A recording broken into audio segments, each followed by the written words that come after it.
Hi Scorpios, welcome to Monday. Today is December 18th. I got the date wrong yesterday, which is something I regularly do. I apologize. Anyway, welcome to our reading today. Let's go.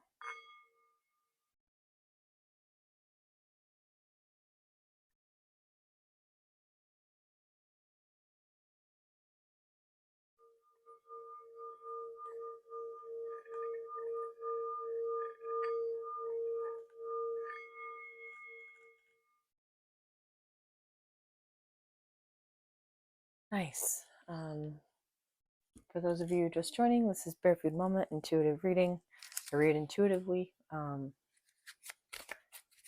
So my interpretation of these cards is based on symbols from dreams or stories or archetypes, and also the card's meaning. The Mountain reversed. Ooh, Queen of Hearts reversed, the Sun. Not sure why that was a message I needed to open with today, but there it is. What else? Okay. The Book and the Bear. Tree. Okay, interesting.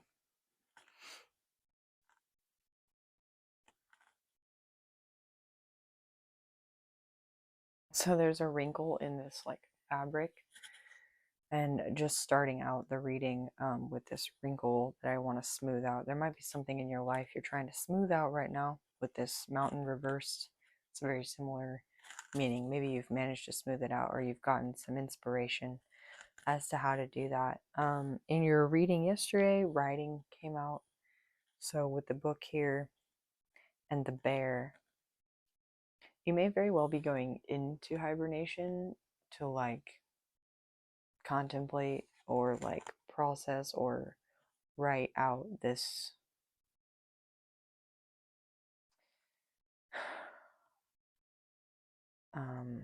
whatever it is you've become enlightened to. You might be 31, 26, 20, and you might be seeing like 1, 2, 3, 5, 5, 5. You may also be 29, or you could be like a late October Scorpio. If you're a cross watcher, what I see is with the woman, the Queen of Hearts, like the stork reversed, somebody who's been closed off to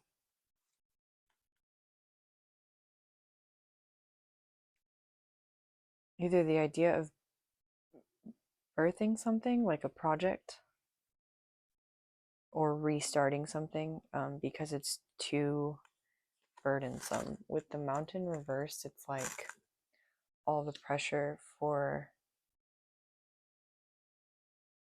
the heights that are promised is on the single tippy top most rock, and it will crumble from its foundations. That's what I'm seeing there.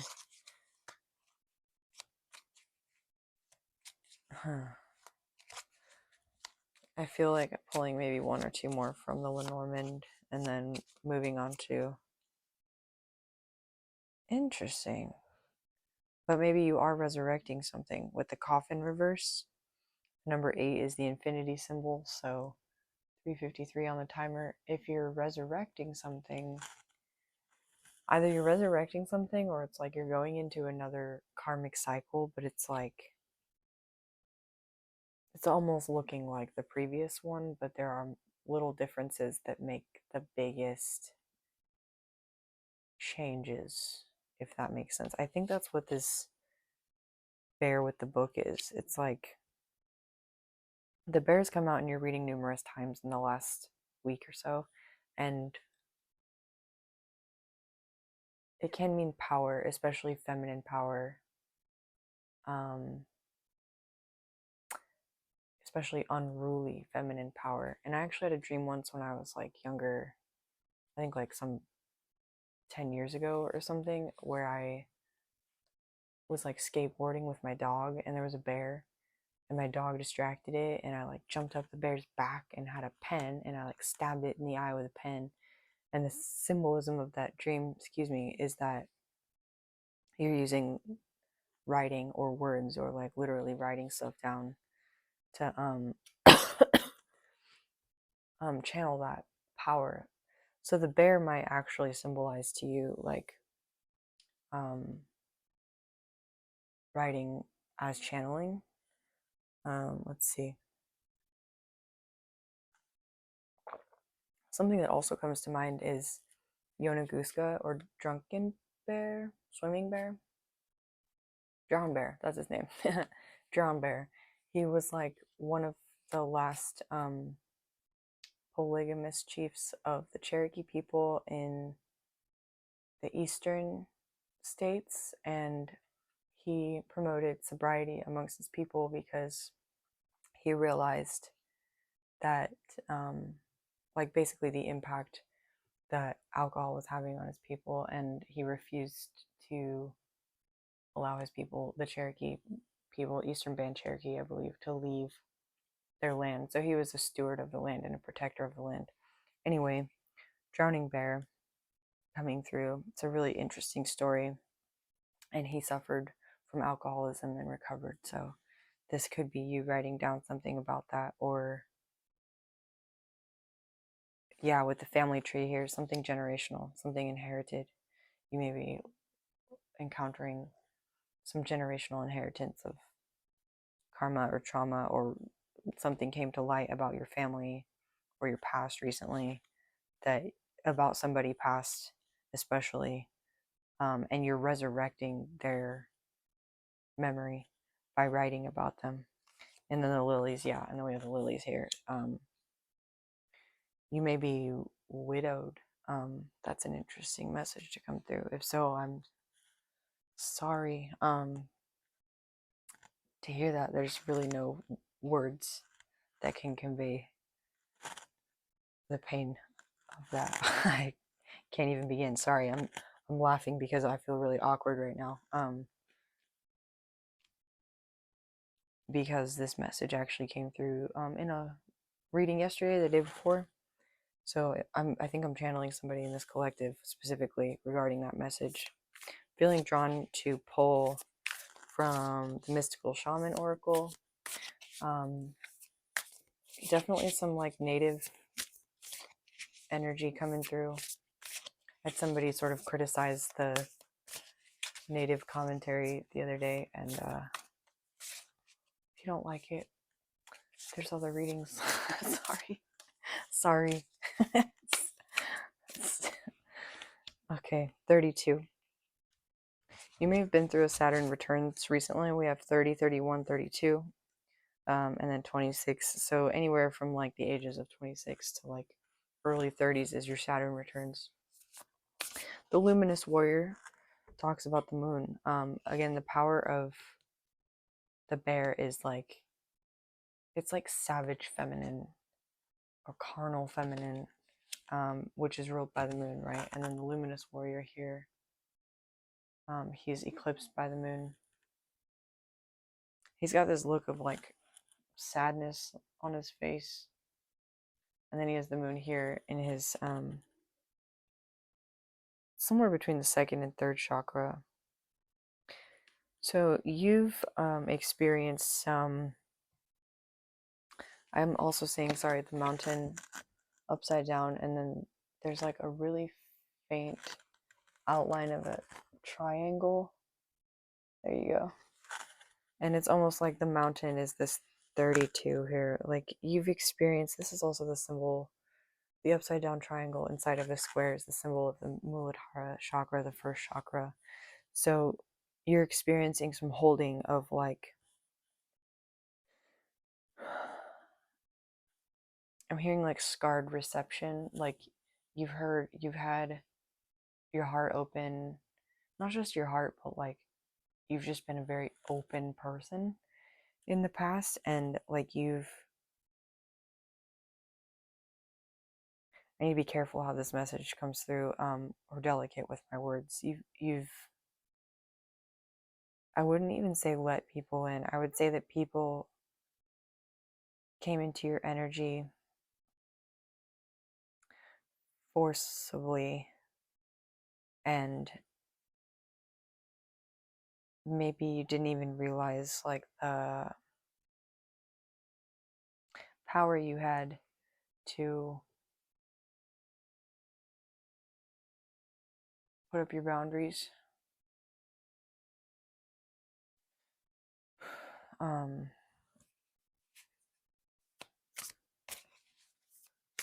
that can mean a lot of things. But regarding the Yonaguska message, for Drowning Bear, the land is often a metaphor for the body. Like the earth is a metaphor for the body, and standing your ground on a piece of land because it's your ancestral heritage. It's like your heritage site. It's where your ancestors know how to use the land, how to be one with it. That's a form of setting boundaries. I'm also being drawn to talk a little bit about the idea of bionosis, which is like your body's natural ability to know what's in the environment and how to interact with the environment based on instinct and memory, and how being taken away from that,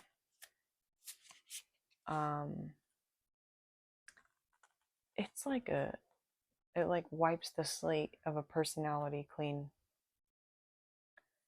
And in a way, like if your personality has been wiped clean somehow through trauma, right? Or traumatized to the point of being like able to be influenced.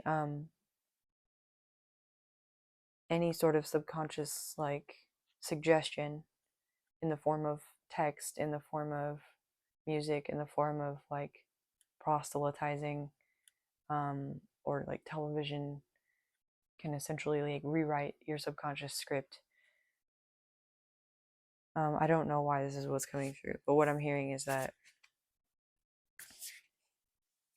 somebody who has passed on is wanting to tell you their story through channeling. So maybe take the time to sit down to write and channel. Interesting.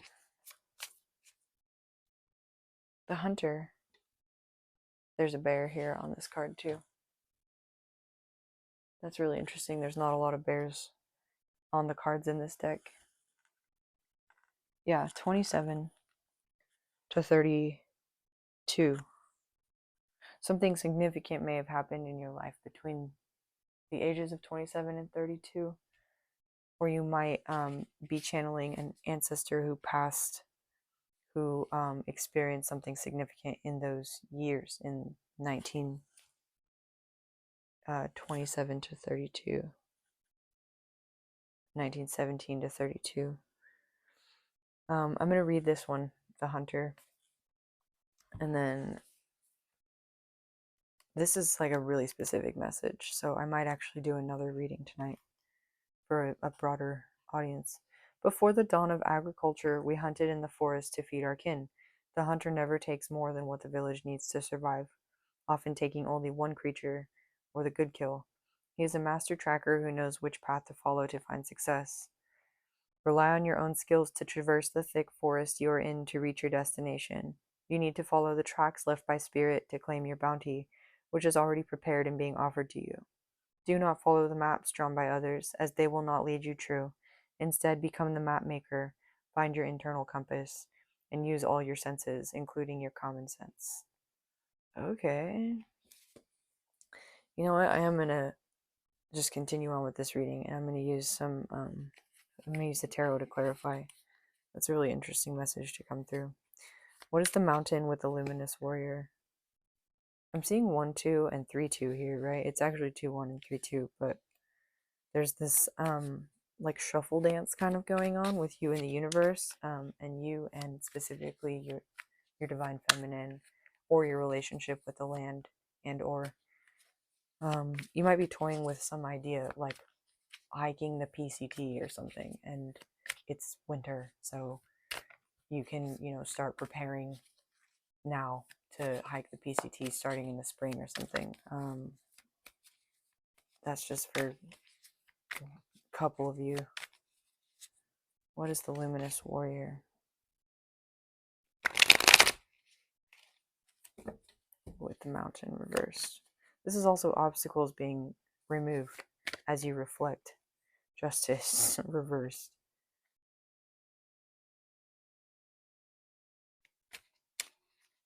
Oh, I just got this really weird feeling from that one. Like anger.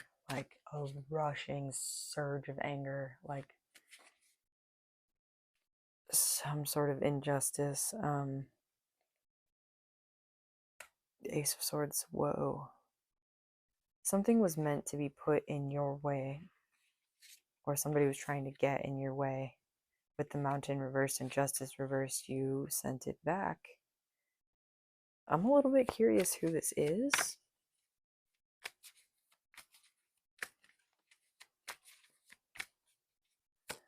So we have Archangel Michael showing up with the Ace of Swords protecting you, and also the truth, directly in opposition to justice, which is very odd. It can certainly mean corruption. Three of Swords. Who is somebody who broke your heart? Somebody whose heart you broke.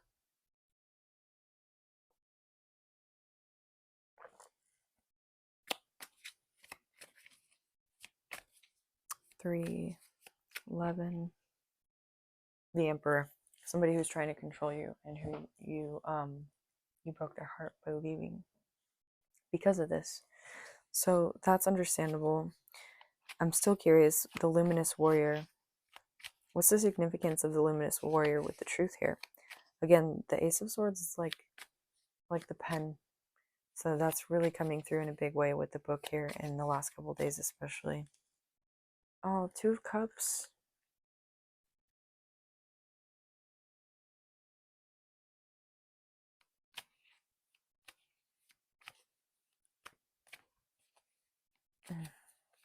If this is somebody you were in a relationship with, you may have left this relationship in order to find some part of you that was unable to develop within the confines of that relationship. And it looks like that has occurred for you at the cost of that connection. Oh, goodness. Sorry, the Moon and the Page of Swords fell out.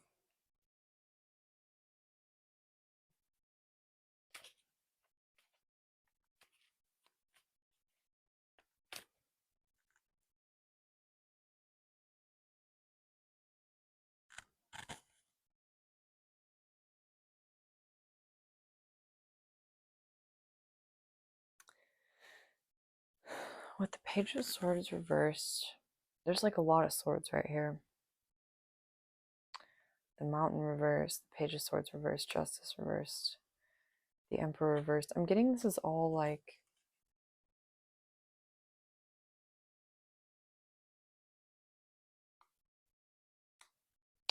sorry,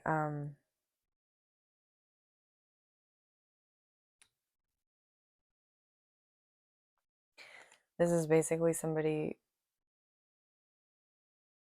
who wanted to control you, trying to like watch you and figure out what it is you're doing. But what you're doing is like internal work that's creating it. What they're trying to figure out what you're doing to become abundant, but what you're doing is internal work. And that is becoming like reflected in the external. That's being reflected in the external. So they want to like see what you're doing and like catch up to you or like also do that, and they're like unable to because they don't have the capacity for that inner work. Anyway, that is in your past. The way other people are viewing you right now,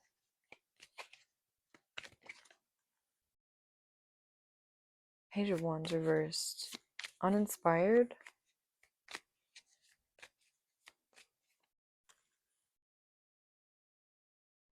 Because you're like too much in your heart space regarding the situation still. It's funny because the Two of Cups is here and then the Two of Cups is here. So it's like you've already achieved this Two of Cups and it's like not what you thought it was. So your perspective, I'm hearing like waffling. You might waffle back and forth. You might want to eat some Belgian waffles. Spirit is so like weird. But that's how symbolic language works. It's so crazy. Excuse me. Six of Cups reversed, Knight of Swords reversed, Two of Wands reversed.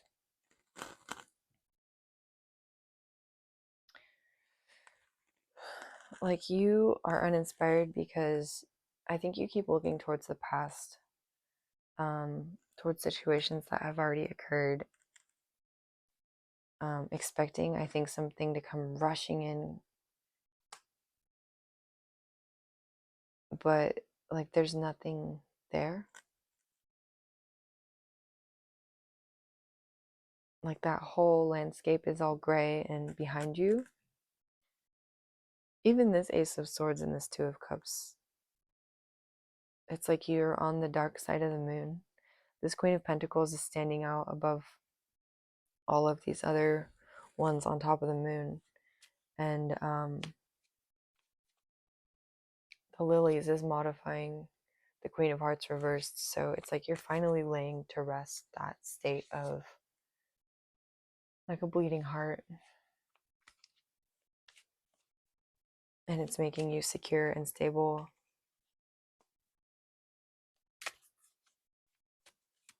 What is the Sun for Scorpios?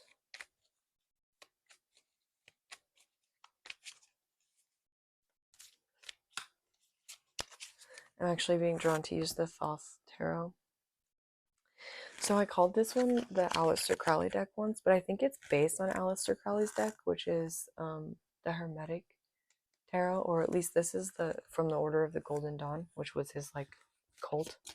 But I can't read the Hermetic Tarot on 2233 on the timer on YouTube, just because it's got a lot of like imagery that's unacceptable. So I'll probably just do it on Patreon. You can sign up there if you'd like. It's $5.55 a month. So, oh, look at that abundance. Okay, the Sun is abundance. It's Three of Cups. It's your community. So your community that's coming in, or the community that you're currently a part of, is abundant and flowing. And Cancer season, Mercury in Cancer. You might have a significant Cancer around you, or communications regarding that.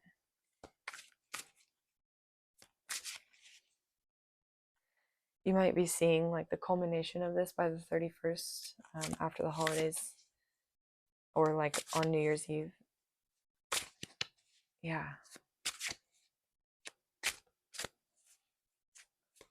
I'm also hearing winter solstice. The Devil reversed. Okay. So this Coffin reversed is being modified or clarified by the Devil reversed, which seems appropriate. It's if you've been struggling, or you know somebody who's been struggling with like alcohol, with that Yonaguska message coming through, especially if it's like a genetic or family trait, you may be seeing the influence of this in your life and the lives of people around you in this season. And you're seeing this clearly because of like your separation from that state, having closed out that generational curse.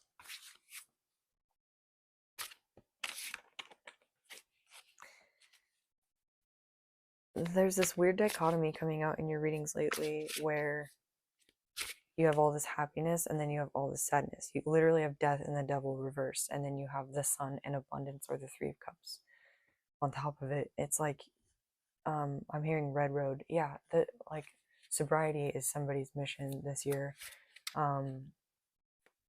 if it's not accomplished already, congratulations. The red road is about taking the path of sobriety. There's a lot more to it, but you might look into that. I'm just seeing somebody walking like the middle line between these cards, essentially.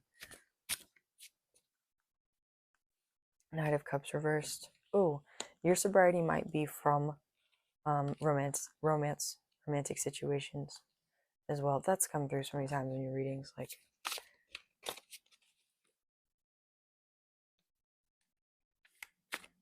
I'm hearing because it turns you into this bear.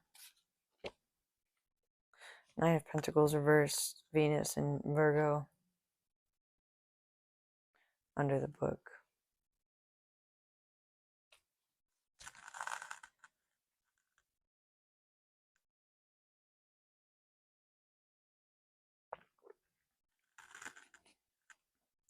I think this is telling me that you don't feel like you're good enough or secure enough to be the writer of your own story. It could also indicate some sort of victim mentality. And if you're a victim of something, I don't think there's anything wrong with embracing that. In fact, it can be the hardest step to embrace the fact that you've been victimized by somebody. And once you do manage to do that and do your healing, it's then important to get out at some point, right? 2644.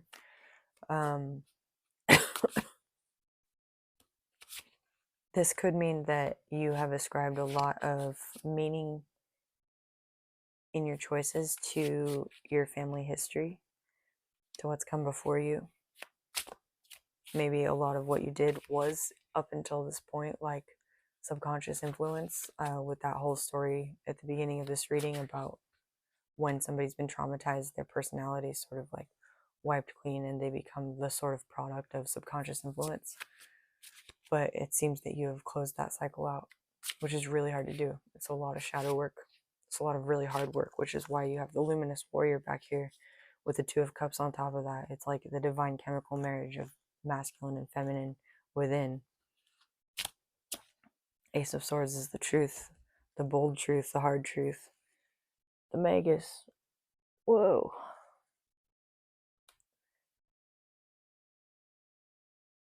So the Magus, in this particular instance, I'm seeing him walk on this line between these two, like wings coming out, right? Hermes has the wings on his shoes. The Magus is also can be a trickster. He has the caduceus behind him, the symbol of healing, and also the same symbol that is on this Two of Cups. Excuse me, my nose is itching. I think that's like a sign that somebody's thinking of you. So, the caduceus here, excuse me. So, this is you, like, maybe you met a mirror image of yourself in somebody else, and then you've, like, integrated that. Excuse me. And it wasn't, like, easy. The Magus is modifying, like, the family tree, your generational inheritance, which now it appears is, this came out in your reading yesterday too. I love reading daily because you can see the way the energies sort of turn. Sorry, so you now are the ancestor of future generations, and like you can consciously choose now to build that wealth, and it could very well be wealth in the form of like land, or wealth in the form of like learning how to care for yourself or your body or your space in a way that your family or those around you who have influenced you before like didn't, and allowing that legacy to be carried on. The Hunter,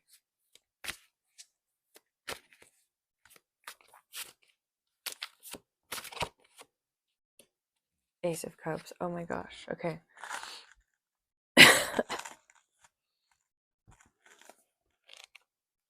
Oh, I'm just looking at the hunter again. Use your own skills. Follow spirit. Follow spirit. Follow spirit. Whoa. All right. We're going to pull just a few more and then we'll close this out. 3023. You might very much be like in the flow right now. I think when you get messages that are like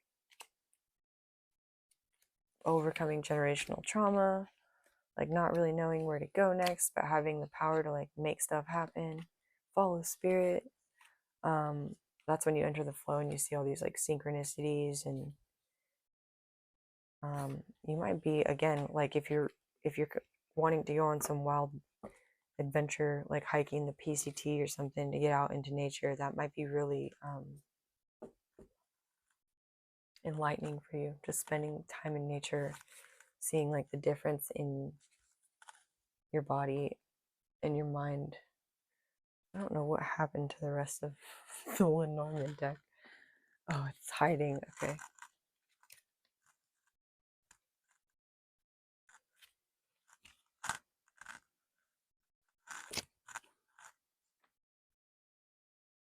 I think in the spirit of nature, we're gonna pull a couple of oracle cards from the Soulflower Tarot. I think I'll leave these two out. Just this is where you've been. That's like how you walked out into the spiritual woods. This is where you are now.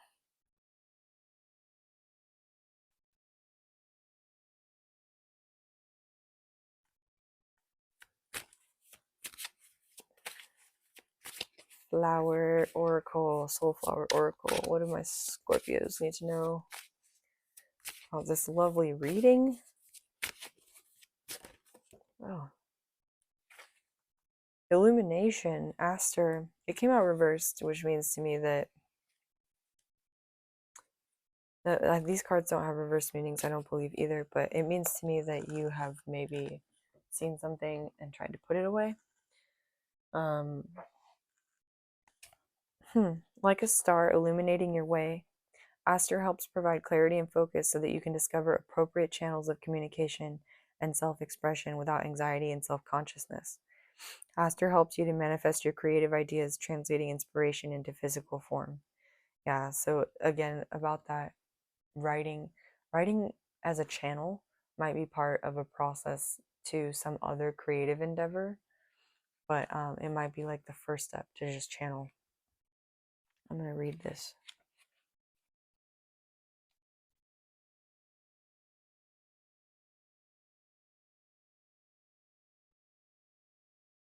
If I can find it.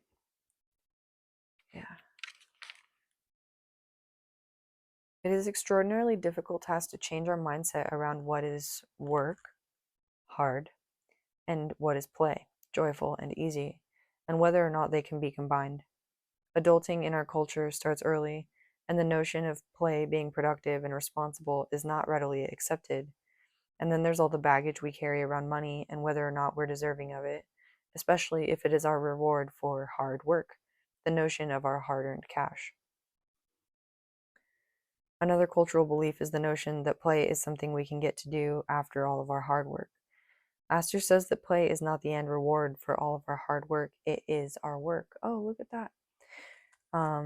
There may be many other core beliefs and judgments to recognize and overcome, especially when we tie the notion of our purpose to our work. Perhaps the purpose of life itself is simply to discover what brings us joy and to pursue that. Can you imagine the world we would create if everyone was engaged in joyful work? Aster is not just illuminating the way for you to grow. She is reminding you how, helping you gain clarity and focus on how you want to be in this world, how you want to create your life, and how you want to reconnect with, grow, explore, and rediscover this playful side of yourself that wants to see the light of day. And all in perfect timing, of course. What do you love doing? The affirmation for this card is, I focus on the areas of my life that bring me joy, and I bring that energy into everything I create. That is beautiful. So your devil, Scorpio, was reversed underneath the coffin. And then on top of that, we had abundance with the Three of Cups and the Sun. So the more you get out there the more you're seeing joy and seeking joy. And your devil may very well just be like looking into those taboo things, into the depths, into the darknesses, into what's dead, because you're a Scorpio. And that just might be like a habit you need to kind of get out of now. Pansy. Resonance. Ooh. Allow Pansy to instill a sense of stability and safety in your heart and to release fear and anxiety. Ease into an understanding of your heart's deepest truth. This flower is often called heart's ease pansy, since only with a direct connection and resonance with your heart will you know which path leads to joyful fulfillment. So this card sort of follows up on the hunter in that, I mean, it talks about following spirit, and our heart, when it's aligned and open and healed, is where we can hear spirit, I think, most clearly. So I just read like a small section from this Aster card, so maybe that was relevant to you. Pansy. I love that resonance is here because it talks about music and singing. Heartsease pansy is the wild pansy from which all the common cultivars have sprung. This is the one found in myths and legends, as well as ancient herbals and classical literature. Just from those first two lines, I'm also thinking of the theme in this reading of like being a progenitor of other lines, being an ancestor for the future. This is the smiling beauty that likes to pop up in temperate fields and gardens around the world, singing her sweet words of wisdom to all those who choose to pause and listen. We may be eternal beings, but our current embodiment in physical reality is brief. It is far too short to spend time living in fear, negotiating what ifs, and worrying about what has gone before or is still to come. Too short for all those excuses we create that prevent us from actually doing the things that we love. Not just in our work, but in our everyday lives too. Our hearts are constantly singing to us, guiding us, and as young children, we know how to listen. We instinctively move in the direction of our greatest joy. Adulthood, however, brings increased responsibilities, and in the serious pursuit of successful, meaningful lives, we disconnect from our hearts and instead tend to follow the advice of external experts. After all, they know best, right? This is how the disconnect begins, and the farther away from the song of our own hearts we grow, the more the fears and anxieties of everyday life can muffle our heart's lovely voice. Releasing fear and anxiety in practice is not easy. We are adults after all, and we have important adult duties, bills to be paid, chores to be done, responsibilities to show up for. And while we are busy with all of our adulting, our children are growing up, opportunities come and go, and connections drift away from lack of attention.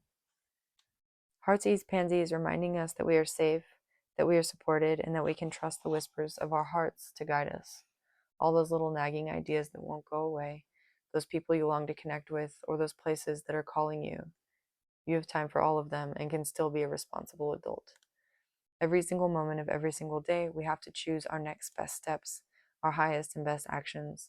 The question is, are your choices based on fears, or do they come from a place of deep resonance with your heart? Ask, what resonates with your heart? Your affirmation for this card is, I allow myself the time to listen, to honor, I allow myself the time to listen to and honor the wisdom and guidance of my heart. Ooh. Yeah, a lot of like really, I'm hearing like early childhood trauma, like between the ages of like 1 and 5, when those sort of roadmaps for our neural networks are set into place, and then we sort of spend the next many years of our lives until the process of individuation is completed, going over like metaphors for those roadmaps until we sort of heal them if we actively try to do that. I think civilization follows a similar macroscopic like pattern, where our current civilization's shadows mimic the shadows of early civilizations that created us. Again, that came out yesterday. in our reading as well. Okay. Anything else for Scorpio's spirit? I think this is about the end. What can... Okay. Six of Swords. Calmer waters. You're here in calmer waters. You have left the past behind, the turmoil, the tumultuousness. And your focus right now, these swords, are your mind, your mental focus. So focus on what it is that you want to bring into your life with the Hunter here. You've done the shadow work. You've brought it into the light with illumination. The sun's on the bottom. Yeah. Oh, okay. The sun. And you're safe to follow your joy, to follow your path, to do that thing, to go into the woods and hike the PCT, provided you plan, like, be safe. But that's all I have for you today, I think, Scorpios. I'm feeling a little bit like maybe this isn't quite over, but we'll pick it up again tomorrow. That'll be totally fine. If this resonated with you, please like, comment, share, subscribe. You can donate on my Cash App. You can purchase a personal with me on Etsy, and you can enter for a free reading on 1/11 next month by just putting free reading in the comments. So thanks for being here. I'll see you tomorrow. Bye.